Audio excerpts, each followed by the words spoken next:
Meus amigos, essa confusão de Marçal e Boulos só está no início.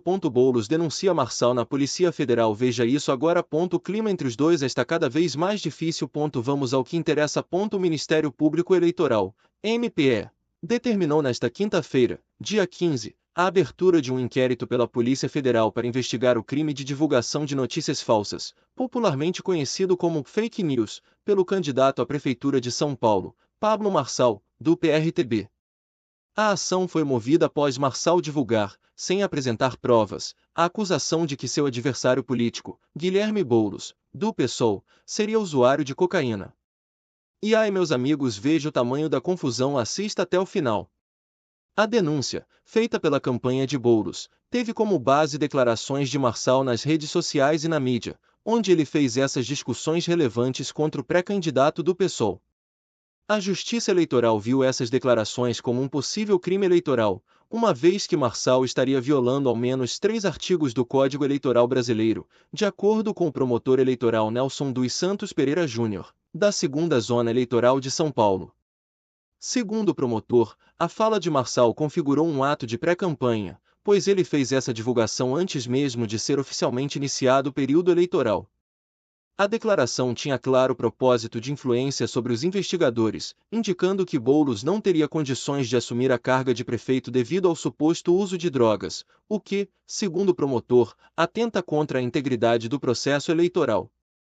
De acordo com o artigo 323 do Código Eleitoral Brasileiro, é crime a divulgação de informações falsas ou enganosas que podem influenciar o voto dos deputados, e o Código protege a veracidade de qualquer tipo de propaganda, seja ela durante o período de pré-campanha ou campanha oficial. O objetivo é garantir que o eleitor não seja manipulado por informações claramente desonestas e sem fundamento. O promotor também ressaltou que Marçal usou informação essa com a intenção de habilidades à imagem de Boulos, e assim, influências significativas sobre os investidores. Em decorrência dessas ações, Marçal já foi condenado 2 vezes pelo Tribunal Regional Eleitoral de São Paulo, TRSP, a remover das redes sociais qualquer conteúdo que mencionasse o suposto uso de cocaína por parte de Guilherme Boulos. Em ambos os casos, a Justiça entendeu que as mensagens de Marçal ultrapassaram os limites da liberdade de expressão e se incorreram em crime de difamação e divulgação de notícias falsas, prejudicando a lisura do processo eleitoral. Mais recentemente, na segunda-feira, dia 12 de agosto, o juiz eleitoral Rodrigo Marzola Colombini determinou que as plataformas de redes sociais, incluindo Facebook, TikTok e X, antigo Twitter, removessem o conteúdo ofensivo no prazo de 24 horas, caso Marçal não obedeça à ordem judicial para deletar as postagens. Caso as redes sociais não atendam à determinação, elas também poderão ser responsabilizadas pelo descumprimento da ordem judicial. O uso de notícias falsas nas campanhas eleitorais tornou-se uma grande preocupação nos últimos anos, especialmente com o aumento do impacto das redes sociais na divulgação de informações. O caso envolvendo Pablo Marçal e Guilherme Boulos é mais um exemplo de como essa prática pode desvirtuar o processo democrático, levando o Ministério Público Eleitoral a agir com rigor para coibir tais práticas.